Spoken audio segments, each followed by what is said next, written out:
디모데전서 3장 16절 말씀을 통해 다시 생각해도 예수 믿기 참 잘했습니다 라는 제목으로 하나님 말씀 증거하도록 하겠습니다. 다시 생각해도 예수님 믿기 참 잘했습니다. 디모데전서는요, 바울 목사님이 젊은 디모데 목사님에게 보내는 편지입니다. 어떻게 목회할 것인가, 성도들에게 어떤 내용을 교육해야 하는가, 또 교회의 직분자들을 세울 때는 어떻게 해야 하는가, 그런 내용들을 알려줍니다. 필요한 내용이고 중요한 내용입니다. 그러나 가장 본질적인 내용은 아닙니다. 가장 본질적인 내용, 기독교의 가장 기본이고 본질적인 내용은요, 예수님입니다. 예수님이 어떤 분이신가 가장 중요하죠. 기독교의 기본 중에 기본입니다. 예수님 없는 기독교는 가짜죠. 오늘 본문은 예수님에 대한 내용입니다. 그래서 어떤 신학자는요, 이 오늘 본문 3장 16절 이 구절을 디모데전서 서신서의 교리적 절정, 심지어 심장, 이 디모데전서의 심장이 3장 16절이다, 그렇게 이야기를 하더라고요. 한마디로 바울 목사님이 디모데 목사님에게 다른 거 다 몰라도 예수님에 대해서는 정확하게 알고 목회해라, 혹은 예수님에 대해서 정확히 알려주는 목회를 하라, 그런 의미죠. 그래야 목회가 흔들리지 않습니다. 성도들의 마음이 흔들리지 않습니다. 특히나 에베소 교회, 아데미 신전이 있는 곳이죠. 아데미 신전, 큰 아데미 신전이 있는 곳입니다. 아데미 신을 섬기는 사람이 많은 곳입니다. 이런 상황 속에서 예수님 믿는다는 거 초라하게 느껴질 때가 있죠. 그러니까 주위의 다른 사람들은 다 아데미 신을 따르고 있거든요. 그러니까 주변 사람들과 다른 것을 믿고 있다는 거, 자부심이 될 수도 있겠지만 불안감이 될 수도 있습니다. 홍대 근처에서 이제 대학생 목회를 하고 계신 목사님이 한 번은 저한테 그런 질문을 하시더라고요. 청년들에게 믿음을 굳게 붙잡으라는 그런 설교를 하고 싶은데 어떻게 전달하면 좋을까요? 그래서 제가 물었습니다. 왜 믿음을 굳게 붙들라는 설교를 하시려고 하는 건가요? 청년들에게 왜 그 말씀이 필요한 것 같은가요? 제가 물었어요. 그래서 그냥 믿음에 대한 말씀이 필요한 것 같아서요 라고 대답하시기에 제가 다시 물었습니다. 혹시 청년들이 갈등하고 있나요? 맞다고. 맞아요. 안 믿는 아이들의 삶과 자신들의 삶을 갈등하고 있어요. 교회 오면 말씀이 맞는 것 같은데 친구들 만나면 그 삶이 맞는 것 같고 좋아 보인다라는 거죠. 그래서 그런 설교, 이 하나님만 붙들어라, 이런 설교를 하고 싶다라고 이야기를 하시더라고요. 전 이 고민이 그 목사님만의 목회 고민은 아니라고 생각합니다. 새가족들과 이런저런 대화를 나누다 보면요, 그런 이야기들을 하세요. 나는 예수님을 확실히 믿는데 그것은 의심하지 않는데 밖에서 안 믿는 친구들 만나고 다른 사람들 만나면 너무 대화가 다르다라는 거죠. 나는 힘들 때 기도해야지, 예배 드려야지라고 생각하는데 그 밖에 예수님 믿은 지 얼마 안 되니까 주위에 다 안 믿는 친구들이니까 그 안 믿는 친구들 만나서 이야기 들어보면 노후 준비 어떻게 해야 하고, 재테크는 어떻게 해야 하고, 자녀 교육은 어떻게 시켜야 하고, 그렇게 만나고 집에 돌아오면 내가 너무 바보같이 사는 것 아닌가, 손 놓고 사는 것 아닌가, 이렇게 있어도 되는가, 그런 생각이 든다는 이야기를 하시더라고요. 그분만의 생각은 아니라고 생각합니다. 저에게 찾아왔던 많은 청년들도 동일한 고민을 하고 있었고요. 디모데가 목회하고 있는 에베소 교회 성도들도 그 동일한 고민을 하고 있는 거죠. 집에 무슨 문제가 생기면 아데미 신전 찾아가서 신탁이라도 받아야 하는 것 아닌가. 아데미 신전에서 하는 행사가 있으면 참석해서 축복이라도 받고 싶은 그런 마음이 든다라는 거죠. 나만 이러고 있어도 되나, 그런 생각이 드는 거죠. 그곳에서 목회하는 디모데에게 바울은 이렇게 말합니다. 그런 곳에서 사역하고 있는 디모데에게 바울은 이렇게 말합니다. 크도다 경건의 비밀이여. 비밀은 예수님에 대해서 이야기하는 거예요. 크도다 우리 주 예수님이시여. 이렇게 외치는 거예요. 이렇게 외치는 목적은 선명합니다. 아데미 신을 따르는 그들을 보면서 흔들리지 말라는 겁니다. 그 사도행전 19장에 보면요, 바울이 에베소에서 복음을 전할 때 상황이 나와요. 그때 이 아드미 신을 따르던 많은 사람들이 소리 지르는 장면이 등장하거든요. 자꾸 바울이 예수님에 대해서 증거하고 많은 사람들이 예수님 믿기 시작하니까 그들이 위협을 느껴가지고 이렇게 소리 질러요. 그때 소리 외친 게 뭐냐면, 크다 에베소의 아데미여, 이렇게 외칩니다. 장작 2시간 동안이나 그 믿는 사람들이 함께 모여가지고 우상 숭배하는 사람들이 모여서 크다 에베소의 아데미여, 에베소 사람의 아데미여, 이렇게 외칩니다. 지금 디모데에게 편지를 쓰고 있는 바울은 어쩌면 그 장면이 떠올랐는지도 모르겠습니다. 그렇게 아데미 신이 크다 대단하다 외치고 있는 그 에베소 사람들이 있는 곳, 그곳에서 목회하고 있는 디모데, 그곳에서 신앙생활하고 있는 에베소 교회 성도들에게, 그래서 바울은 어쩌면 이 부분에서는 꾹꾹 눌러서 편지를 쓰고 있는지도 모르겠습니다. 크도다 우리 주님 예수님이시여. 그렇지 않다고 말할 사람은 누가 있겠습니까? 예수님 믿기 참 잘했다, 그 이야기를 하는 거예요. 그러니 남들이 뭐라고 해도 흔들리지 마라, 그 말하는 겁니다. 많은 사람들이 따르는 다수결에도 지지 말고 커다란 신전에 세워진 화려함에도 지지 말라고 이야기를 하는 겁니다. 그도다 이 경건의 비밀, 우리 예수님이 가장 크시다. 그러면서 예수님이 어떤 분인지 하나하나 고백을 하거든요. 크게 묶어서 3가지입니다. 첫 번째는 육신으로 나타난 분이 영으로 위대하다, 그런 것을 받았다, 영으로 위대하다, 그런 것들을 받으셨다, 육신으로 나타나셨던 분, 영으로 인정받으셨다 이야기를 합니다. 두 번째는 천사들에게 보이셨는데 이제는 만국에 전파되었다, 그렇게 이야기합니다. 세 번째는 세상에서 믿음 받으셨는데 영광 가운데 올라가신 분이 되었다, 그렇게 이야기를 합니다.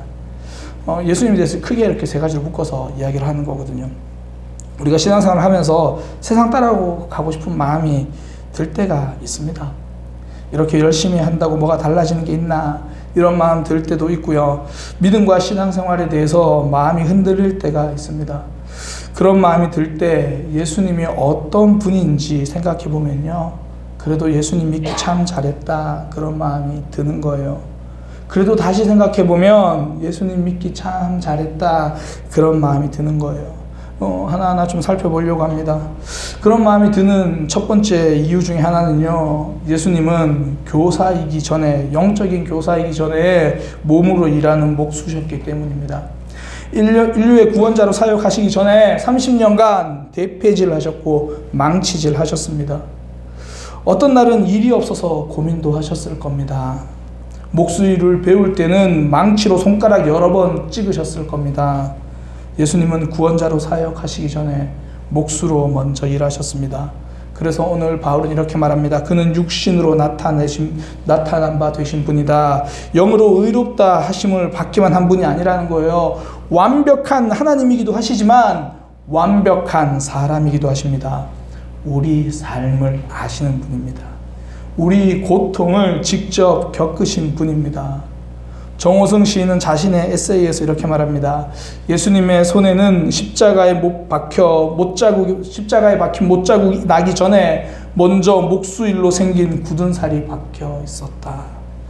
굳은 살이 박히기까지 손이 많이 아팠을 겁니다.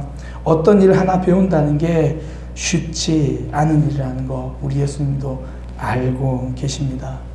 때로는 내가 아무리 노력해도 먹고 살기 참 어렵다는 거 예수님이 알고 계십니다. 육신으로 오신 예수님, 우리 삶의 아픔을 아십니다. 예수님은 영적인 교사이기 전에 몸으로 일해보신 목수였습니다. 설교에도 이런 예수님의 심정이 있어야 하거든요. 제가 이번 월화 설교 세미나 다녀왔습니다. 1년에 한 번 6월이면 제가 평소에 목요일마다 하는 모든 그 설교 세미나 듣는 모든 지부 목사님들이 좀 모여서 1년에 한 번 꼬박꼬박 합니다. 탁월한 목사님들의 설교를 함께 연구하기도 하고요. 또 이번에는 탁월한 작가들의 글을 함께 분석했습니다.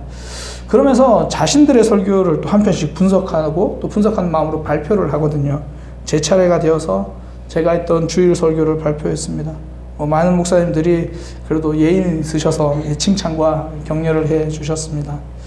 그러나 그때 우리 선생님이 저한테 해 주셨던 말씀, 박 목사, 성도들의 마음을 좀 더 들여다봐. 설교에서 성도들의 마음을 더 이해해 주어야 해.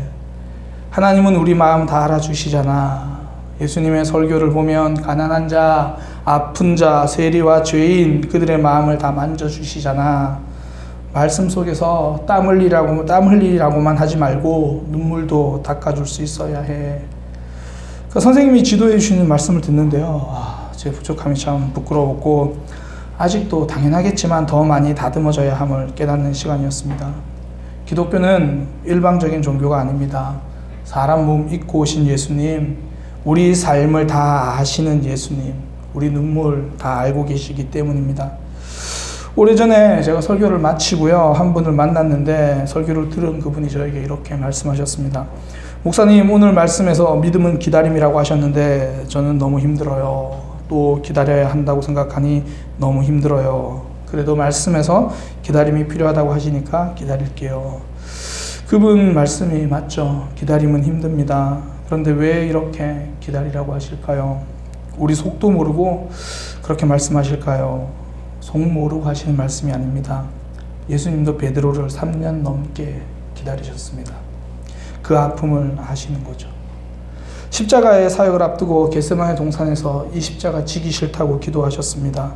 겟세마네 동산에 섰을 때만 십자가가 지기 싫으셨을까요? 33년 전생애를 살면서 늘 그 앞에 십자가가 놓여 있었습니다.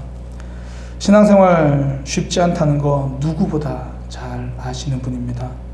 십자가를 진다는 거 우리에게는 상징적인 말이지만 그분에게는 실제적인 말이셨습니다. 아담의 신은 저 높은 신전에 있는 신이지만 우리 예수님, 우리와 같이 이 땅을 밟고 사셨던 분입니다. 우리 삶을 아시죠? 우리 아픔을 아십니다. 다 아시는 분이기 때문에 힘들 때 기도합니다. 내 아픔 아시죠? 내 답답함 아시죠? 저의 불안감 아시죠? 예수님 믿기 참 잘했다는 생각이 듭니다. 다 아시면서도 순종하라고 말씀하시니 순종하기 힘들어도 그래도 이유가 있겠지 생각하면서 우리는 순종의 자리로 갑니다. 그리고 깨닫잖아요. 그래, 순종하기 참 잘했다. 삶을 아시는 예수님 다시 생각해봐도 믿기를 참 잘했습니다. 우리의 삶을 알고 계시기 때문이죠. 두 번째는 믿음의 길이 좁은 길이지만 틀린 길은 아니기 때문에 예수님 믿기 참 잘했다는 겁니다. 예수님의 사역 천사들도 인정했다고 말합니다. 그렇지만 천사들만 인정한 게 아니라 만국에 전파되기도 했다, 그렇게 말합니다. 온 세상에 뻗어나간다는 거죠. 예수님 믿는 삶, 하나님만 기뻐하시는 것이 아니라 복음을 들은 다른 사람들도 기뻐합니다. 그러니까 생명력 있게 살아가는 믿음의 삶, 좁은 길이죠. 힘든 삶입니다. 그러나 다른 사람을 살리는 생명의 삶입니다. 예수님 믿는 삶, 좁은 길이지만 틀린 길은 아닙니다. 2012년 인간극장에 소개된 선교사님인데요. 박누가 선교사님의 삶. 제가 설교를 준비하면서 다시 보게 되었는데요. 참 좁은 길을 가셨지만 감동 주는 삶이었습니다. 박누가 목사님 1989년 평범한 외과 의사로 이 필리핀 골짜기에 이제 그것을 찾아가신 거죠.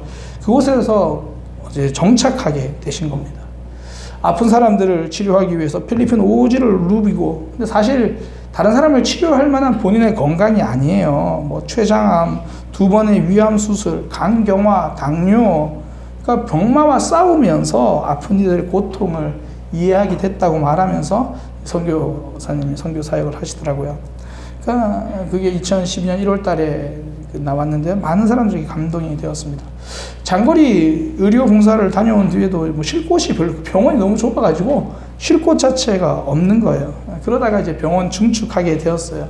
병원 증축도 마무리 단계죠. 뭐 더 많은 사람들이 치료할 수 있다는 생각이 좀 기쁘기도 하고, 그래도 어쨌든 시설 좋으면 좋잖아요. 막 기쁘긴 한데 그 즈음에 들려오는 청천벽력 같은 소식, 위암이 재발했다라는 소식을 들으시는 거예요.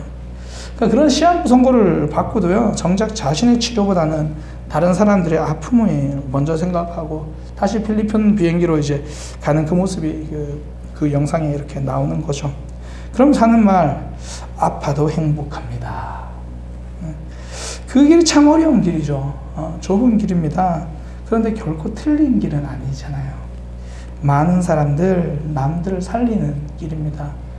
보면요, 기독교가 세상에 막 욕을 먹어요. 그러면서 말해요. 세상이 우리를 핍박한다고. 제대로만 살면 세상은 감동합니다. 살리는 길이거든요. 저는 우리 주변에도 박누가 선교사님 같은 분들이 참 많다고 느낍니다. 말씀 때문에 참고 기도하는 삶을 사시는 분. 어떤 분은 직장 생활하면서 답답한 직장 동료 때문에 힘들고 지치기도 하지만 그래도 말씀 때문에 참고 말씀 때문에 용서하고 사랑하고 더 섬기는 모습을 봅니다. 좁은 길이죠. 힘든 길입니다. 그런데 옳은 길이에요. 직장 동료를 살리는 길입니다. 우리 가정에서 나 자신이 박누가 선교사님이 되어서 살아가시는 분들 계시잖아요. 아직 다듬어지지 않은 자녀들을 위해서 책망하기보다 먼저 기도하기를 선택하시는 부모님들, 자녀를 위해, 가족들을 위해 눈물 흘리는 아버지들의 신앙. 사실 우리 신앙생활이 쉬웠던 적은 없습니다. 그러나 그 길이 나만 구원받는 길이 아니라 내 소중한 사람들 살리는 길이라는 걸 알기 때문에 그 길을 가는 거죠.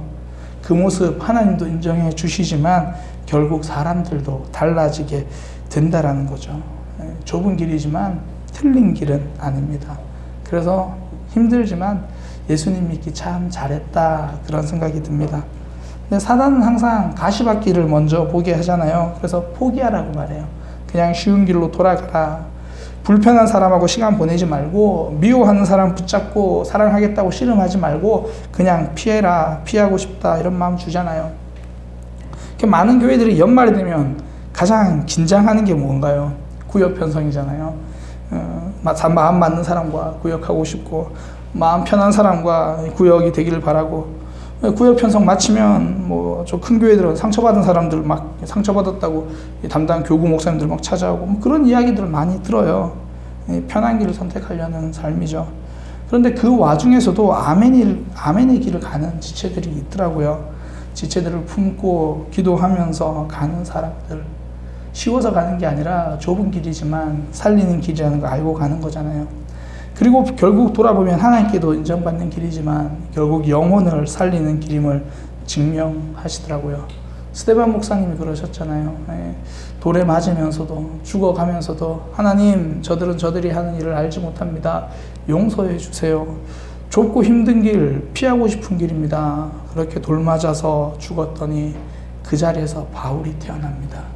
그 자리에 있던 사울 회심해서 바울이 됩니다. 좁은 길이지만 틀린 길은 아닙니다. 살리는 길이죠. 그러니 좀 힘들어도 예수님 믿기 참 잘했다는 생각이 듭니다. 마지막으로요. 예수님 믿는 삶은 KS 마크 찍힌 삶이 아니라 하나님 마크 찍힌 삶이기 때문에 하나님께서 딱 인정해 주신 삶이기 때문에 예수님 믿기 참 잘했다라는 겁니다. 마지막으로 바울이 이렇게 말합니다. 예수님은 만국에 전파되기도 했다. 세상 사람들이 많이 믿게 되었다. 그러나 그것으로 끝나는 것이 아니라 영광 가운데 올려지셨다. 예수님 수많은 종교 지도자 가운데 한 명이 아니라 유일한 하나님이시다라고 이야기를 하는 겁니다. 그분을 따르는 삶, 하나님이 인정하신 유일한 삶이라는 거예요. KS 마크가 아니라 하나님이 예수님을 승천 하늘로 데려가시면서 하나님 마크 찍어주셨습니다. 이 길이 유일한 길이다. 수많은 좋은 길 중에 하나가 아니다. 이 길만이 길이다. 그렇게 이야기를 하는 거죠. 바울은 이 사실을 누구보다도 잘 알았습니다. 그는 예수님 믿는다라는 이유로 유대인들에게 잡혀가지고 결국은 로마 많은 총독들에게도 재판을 받잖아요. 그때 그가 그 자리에서 복음을 전해요. 그 자리에서 부활의 예수님에 대해서 이야기를 합니다. 그러니까 이 아그리빠 왕이 이렇게 말하는 거야. 야, 너는 지금 이 자리에서도 복음을 전하냐? 네가 적은 말로 나를 그리스도인이 되게 하려고 만드느냐? 그때 바울이 하는 정말 멋진 말. 제가 말을 적게 하나 많이 하나 그게 중요한 게 아닙니다. 당신뿐만 아니라 오늘 내 말을 듣는 모든 사람들도 제가 이렇게 결박되어 있는 것 죄인이라는 신분 말고는 다 나와 같이 되기를 원합니다. 왕도 저처럼 되셔야 합니다. 총독도 저처럼 되셔야 합니다. 당당하게 말하죠. 하나님이 이 삶을 인정하셨다는 거 알기 때문입니다. 하나님, 예수님 따르는 삶이 유일하게 우리 인생 길이라는 거 알기 때문에 당당한 거예요. 그래서 예수님 믿기 참 잘했다고 생각합니다. 가끔씩 요즘에 뭐 이제 아파트 값이 많이 올라가니까 뭐 로또 분양 뭐 이런 이야기 있더라고요. 로또 당첨. 그렇게 아파트 당첨되는 사람들이 이야기 들으면 뭐 저랑 상관없는 이야기인데도 가끔씩 부럽긴 합니다. 야, 저거 당첨됐으면 좋겠다. 뭐 모르겠어요. 요즘은 이제 로또 당첨이 너무 좀 일상적이라서인지 TV에 잘 안 나오던데 뭐 로또 당첨 요즘 뭐 6명씩 7명씩 된다는 이야기를 듣습니다. 평생 가도 그 7명이 들을 일은 없겠지만 부럽다라는 생각이 조금 듭니다. 그러나 기억하시기 바랍니다. 로또 기계는 우리를 선택하지 않았지만 하나님 우리를 선택하셨습니다. 그것만으로도 우리가 예수님 믿기 참 잘했습니다. 세상에 많은 길 중에 하나가 아니라 유일한 길, 하나님께서 예수님을 영광스럽게 하늘로 승천하시면서 인정해 주신 그 길 우리가 따라가기 때문입니다. 저와 여러분은 KS 마크 찍힌 사람이 아니라 하나님 마크 찍힌 유일한 길 따라가는 사람들입니다. 다시 생각해도 예수님 믿기 참 잘했습니다. 우리가 신앙생활 하다 보면 믿음 흔들리는 일 많습니다. 남들이 살짝 부러울 때도 있습니다. 세상처럼 좀 편하게 살아가고 싶을 때도 있습니다. 그러나 그럼에도 불구하고 이 길 잘 선택한 것 같습니다.